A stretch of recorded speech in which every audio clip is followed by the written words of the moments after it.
¿no? Vamos a ver qué pasa. Ahora vamos a hablar con el vocero del Ministerio de Trabajo, Samuel Chauca, para hablar sobre las empresas que se están acogiendo a la suspensión perfecta. ¿Cómo está, señor Chauca? Muy buenas tardes y muchas gracias por atender nuestra llamada. ¿Qué tal? Buenas tardes, Miguel. Gracias por la invitación. Un saludo para la audiencia. ¿Qué tal? Un gusto. A ver, ya van 7.124 empresas, de las cuales la gran mayoría son las pequeñas empresas, entre 1 y 10 trabajadores que se están acogiendo a esta situación. La primera pregunta que yo le haría es que, ¿por qué le es tan difícil a tantas empresas ponerse de acuerdo con sus trabajadores? Sí, correcto, Miguel. Como tú lo señalas, la medida ha tenido como finalidad permitir un mecanismo último antes de que se produzca una pérdida permanente de empleo, ¿no? Entonces, cuando se propone esta medida, y en línea con lo que ya la ministra explicó en otras declaraciones que he ido teniendo en medios, esta medida surge como una última opción previo a que pueda existir una pérdida permanente de empleo ya por una crisis que obligue el cierre de las empresas. Y justamente nació con esta inquietud de las empresas más pequeñas, que como tú ves son las que finalmente han utilizado en mayor medida el mecanismo, ¿no? Efectivamente, uno de los requisitos previos a la medida es que tenga que haber un acuerdo entre los empleadores y los trabajadores que permita viabilizar, mantener las remuneraciones y el vínculo laboral, ¿no? Solo cuando se agotan esos mecanismos previos se puede llegar a la suspensión perfecta. Si es que hubieran casos donde las empresas saltaran esos pasos sin cumplir con lo requerido por la norma, se declararía improcedente esa suspensión, y con las sanciones que están establecidas en la norma, que consisten en que los trabajadores tendrían el derecho a las remuneraciones que se les dejó de pagar. Y asimismo el empleador tiene multas administrativas por parte de la SUNAFIL e incluso un potencial riesgo penal por haber declarado de manera falsa, porque para activar este mecanismo se requiere una declaración jurada, ¿correcto? Claro. A ver, vemos que el 32% son hoteles y restaurantes, que efectivamente la industria del turismo es la más golpeada en este momento. El comercio 29%, actividades inmobiliarias 25%, manufactura 13%, transportes 13%. ¿Cómo podemos detectar, y creo que me ha dado los mecanismos hace un momento, para que también sea responsable la empresa, ¿no? O sea, ellos hacen una proyección. ¿Qué pasa si es que la empresa podría esperar el mes de mayo, hacer una negociación con sus trabajadores y ver cuál es la situación? ¿Yo me podría acoger a la suspensión perfecta laboral en el mes de junio? ¿Es factible o no? ¿O hay un tiempo en el cual nos tenemos que acoger a esa medida?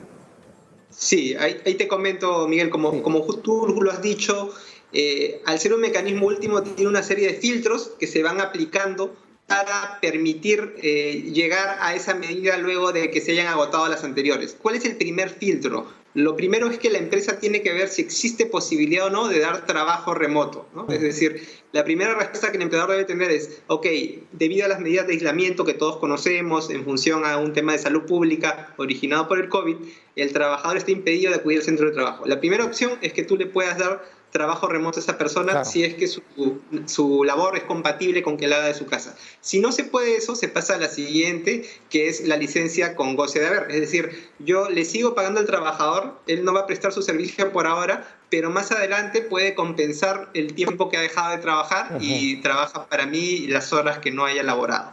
Si es que no se puede eso debido de repente a la naturaleza de las actividades, ya se pasa al siguiente filtro, que es el filtro de afectación económica, ¿no? Ese filtro consiste en que justamente aquellas empresas que se han visto afectadas debido a las medidas de aislamiento y que puedan acreditar de manera clara, el decreto supremo que se ha emitido justamente establece los parámetros sobre los cuales se determina en qué caso se habilita una afectación económica suficiente, permite que se pase al siguiente nivel, que es el nivel de negociación, como te decía. Tiene que agotarse una negociación entre el trabajador y el empleador, donde puede haber el otorgamiento de las vacaciones que ya se hayan devengado, puede haber ahí también un acuerdo de adelanto de vacaciones, puede haber incluso, como tú lo has señalado, un acuerdo para reducir la jornada y reducir las remuneraciones de forma proporcional, o incluso un acuerdo de reducción de remuneraciones puro. Lo importante es que haya esta etapa de diálogo, y lo que el Decreto Supremo también hace es que en aquellos casos donde exista una organización sindical, un representante de los trabajadores, ellos tienen que también tomar parte activa en esta negociación. Correcto. Entonces, la negociación colectiva, sí. Exactamente. Solo luego de agotar todas esas etapas que te he comentado, se abre la posibilidad de que la empresa pueda optar por esta suspensión perfecta, ya habiendo cumplido, como te decía, la evaluación económica de que esté efectivamente perjudicada o afectada por estas medidas.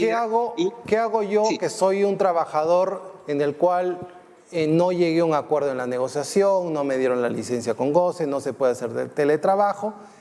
Y ni siquiera me proponen la suspensión perfecta. Mi empleador me dice, hasta acá nomás, hasta abril nomás. ¿Qué hago yo como trabajador? ¿Qué puedo hacer? Claro, acá pueden existir distintas situaciones, Miguel. Tú sabes que la contratación tiene dos modalidades, ¿no? La de plazo indeterminado y la de plazo fijo.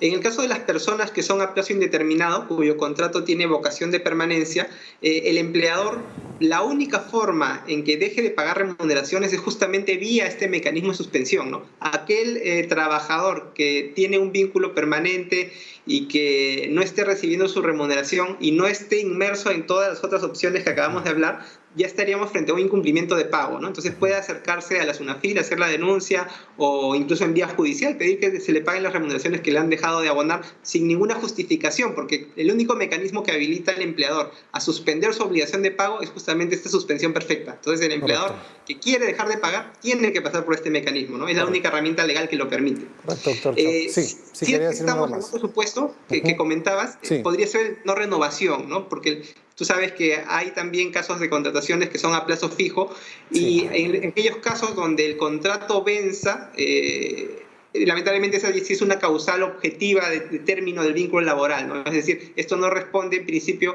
a una decisión del empleador, sino a un acuerdo de partes. Cuando dos partes establecen un plazo, se entiende que ambas lo han acordado, claro, y para que se ponga una renovación tienen que ambos volver a acordarlo, ¿no? Ahora, entonces, en esos casos sí ya es una terminación objetiva. Claro. Ahora, hay que invocar también al trabajador que tenga una disposición, una apertura y un entendimiento de la situación para que no se perjudique, porque una empresa extinta no va a dar trabajo. Y tenemos que ahí ver la colaboración también que damos los trabajadores hacia nuestros empleadores, ¿cierto? Sí, correcto, Miguel. Tú sabes que finalmente, como tú dices, una empresa es la mezcla del trabajo y el capital, y la idea es justamente que ambas partes estén alineadas. Hay un principio de buena fe entre empleador y trabajador que tiene que mantenerse, ¿no? Ese es el espíritu del derecho laboral, mantener esta relación donde ambos se benefician de la actividad que realicen, ¿no? Así es. Bueno, doctor Chacón, muchísimas gracias por atender nuestra llamada y poder aclarar estas situaciones. Entonces, no es que los pueden llamar a ustedes y decirle, ¿sabes qué? Suspensión perfecta. No. Hay un procedimiento. Primero, podemos hacer teletrabajo, podemos tener una licencia con goce de haber, podemos tener otra negociación, así sea reducción de sueldo. Y el último de los casos, el extremo de los casos, cuando no hay la posibilidad de continuar, porque entendemos que tenemos que salvar la empresa, porque entendemos que nuestra función no puede ejercer un teletrabajo ni están las condiciones económicas, negociamos una suspensión perfecta. Sí, y Miguel, si me permites robarte solo un minuto más. Supuesto. Cuando se activa la suspensión perfecta, el ordenamiento también prevé una serie de asistencias para el trabajador. Es decir, no es que simplemente el empleador deja de pagar y ya el trabajador se queda sin ningún ingreso, ¿no? La ley lo que prevé justamente es que aquella persona que sea suspendida tiene derecho a hacer retiros de su fondo de CTS, que está intangible en el banco. Se ha habilitado ese pago. Puede hacer también retiros de la AFP por hasta 2.000 soles, y en aquellos casos de las personas del régimen MIPE, que son microempresa, los que son microempresa que no tienen pagos de CTS debido a su régimen, tienen un subsidio a cargo de salud de 760 soles hasta por 3 meses. Entonces, así hay una serie de mecanismos que cuando se activa la suspensión perfecta buscan de alguna forma mitigar esta situación que deja al trabajador, bueno, de alguna forma esperando o a la expectativa de que se retome el vínculo. Y el último punto también que creo que olvidé mencionarte es que esto dura en tanto se ha habilitado por el estado de emergencia y puede durar hasta máximo 30 días luego de que termine la emergencia sanitaria, ¿no? Entonces es un tema que ni bien termine... No es que le dicen 20 el otro año, no les pueden decir. Exactamente. Hay un periodo de tiempo.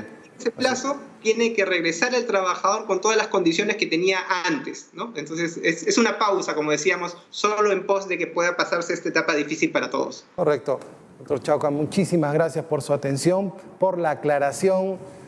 Es muy importante que sepan los trabajadores cuáles son sus derechos y es muy importante también cuáles son los derechos también que tienen los empleadores. Muchísimas gracias al vocero del Ministerio de Trabajo por aclararnos sobre la suspensión perfecta.